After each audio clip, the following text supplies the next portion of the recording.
নাযায় তাৰ বাবেহে আন্দোলন আৰু সংগ্ৰাম কৰিছোঁ। এয়া মাথো বড়োসকলৰ জাতি হিচাপে জীয়াই থকাৰ সংগ্ৰাম। কওক এতিয়া কওক আপোনালোকে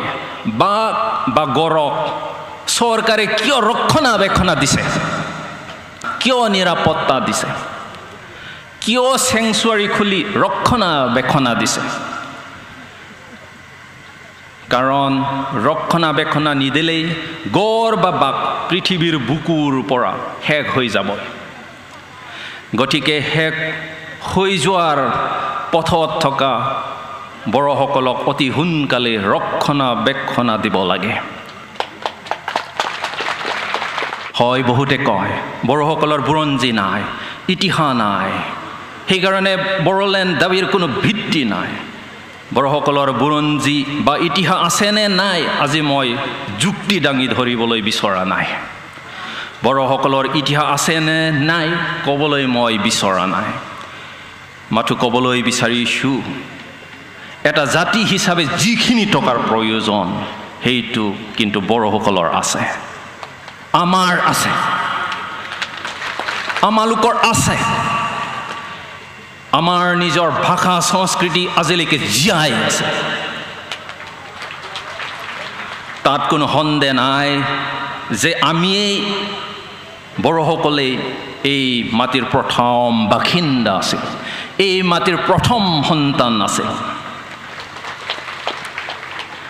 গতিকে জাতি হিচাপে জীয়াই থকাৰ আমাৰ অধিকাৰ আছে, মানুহ হিচাপে জীয়াই থকাৰ আমাৰ অধিকাৰ আছে। ইতিহাস থাকিলেও বুৰঞ্জী থাকিলেও সংগ্ৰাম নকৰিলে একো নাপায়। আমাৰ বুৰঞ্জী থাকিব পাৰে বা ইতিহাস থাকিব পাৰে, কিন্তু সংগ্ৰাম নকৰিলে একো নাপায়। आथिखौ नायनांगोन नोङो, अबस्थाखौ नायदों नुबाय नोङो जेनेबा आबसुनि मुभमेन्ट समाव जे थांखिखौ लानानै मुभमेन्ट खालामदों बियो माने आंनि थाखाय एक्सेप्टेबल आरोखि बुस्थुआ। जे जों ओरैनो जनानै थायोबा नेक्स्ट जेनेरेसना आरो मा जागोन? जोंनो दा जाबायदि अबस्थायाव थांनानै दङ आरो जोंनि जा नुबाय आन्दलनाथ' नांथारगौ, मास मुभमेन्टआवबो नांगोन। आरोबाव ओरै खालि मास मुभमेन्टल'जों जानाय नङा, मोनसे प्रेसार ग्रुप, प्रेसार होनो थाखाय मोनसे प्रयजन दङ, नङाबा जोङो इमबेलेन्स जानानै थाबाय थागोन। जास्ट जोंना जाहैबाय जोङो अस्त्र हमनायनि खार'ना बिदि नङा जे सोरबा पुलिसजों सोरबा आर्मिफोरजों गावलायनायनि नङा, जों जोंनि मानसिखौ प्रटेक्सन होनो थाखायसो जोङो बे हाथियारखौ दैदों आरो। सोरबा इन्डिया गभर्नमेन्टनि आर्मिजों बा आसाम गभर्नमेन्टनि पुलिसजों जुद्ध नांनो थाखाय नङा, जोङो जोंनि मानसिनि प्रटेक्सननि थाखाय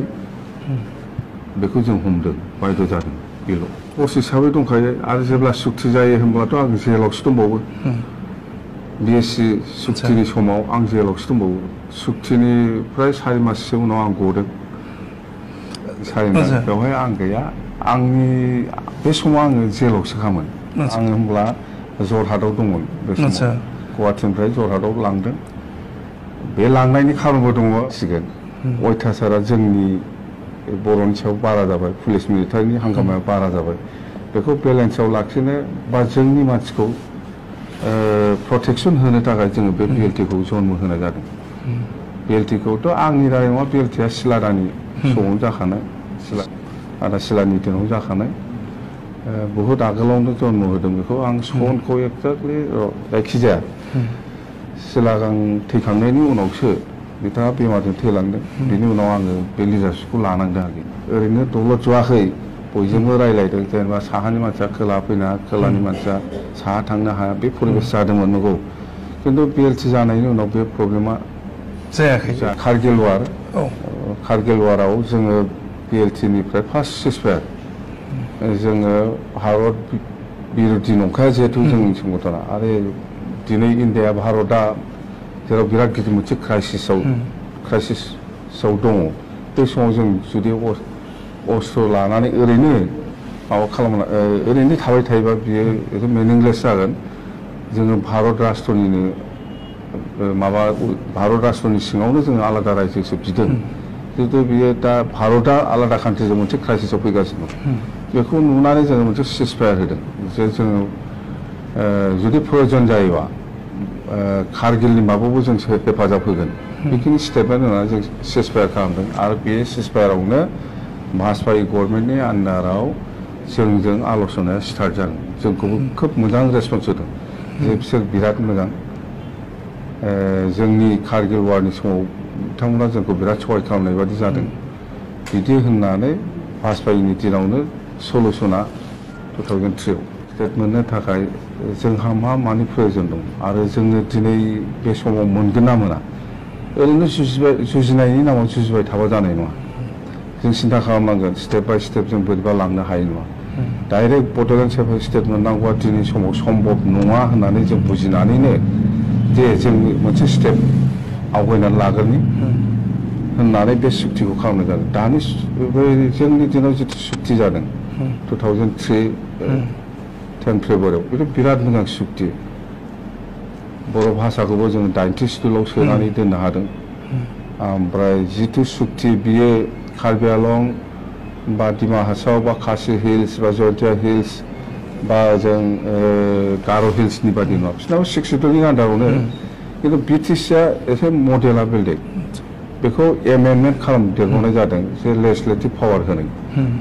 एक्जिकिउटिभ लेजिस्लेटिभ पावार दं जोंनाव पावार गैया होनोबा हम डिपार्टमेन्टआवल' गैया इलेक्ट्रिसिटि गैया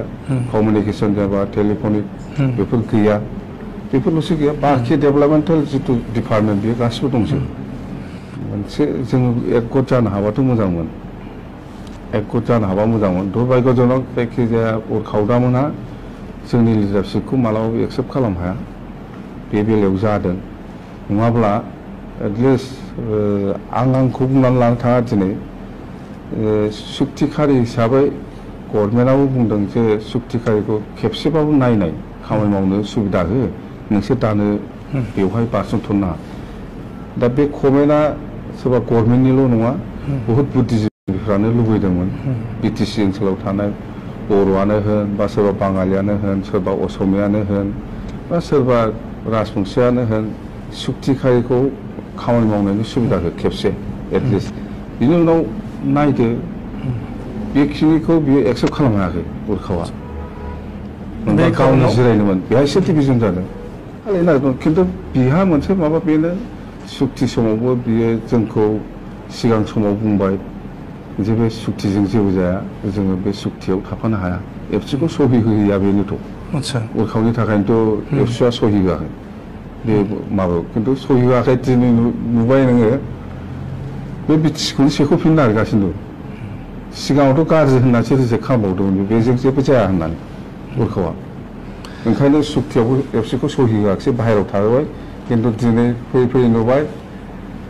बे माने बाहेरायाव थाहोबाय खिन्थु दिनै फैयै नुबाय बे माने बिटिसिआव दिनै इलेक्सन गेलेनो नागिरदों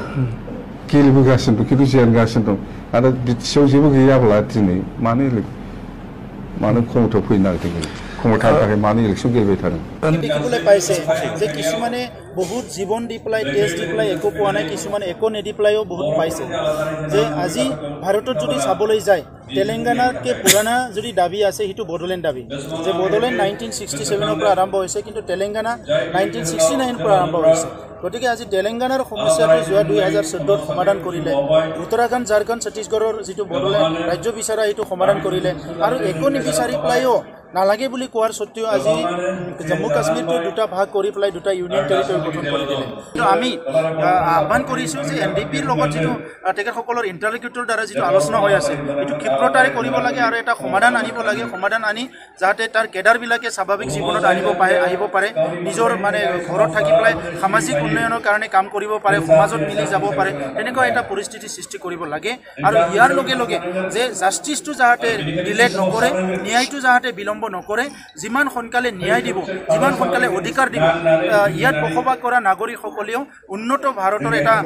নাগৰিক হ'বলৈ সক্ষম হ'ব আৰু সকলো দিশত আগুৱাই যাবলৈ সুযোগ পাব এই সুযোগটো দিয়াটোৱে চৰকাৰৰ দায়িত্ব আৰু কৰ্তব্য বুলি মই ভাবোঁ গতিকে চৰকাৰক আহ্বান জনাইছোঁ অতি শীঘ্ৰে এটা আলোচনাৰ মাধ্যমেৰে এটা পলিচি ডিচিশ্যন লৈ পেলাই বড়োলেণ্ড সমস্যা সমাধান কৰিব লাগে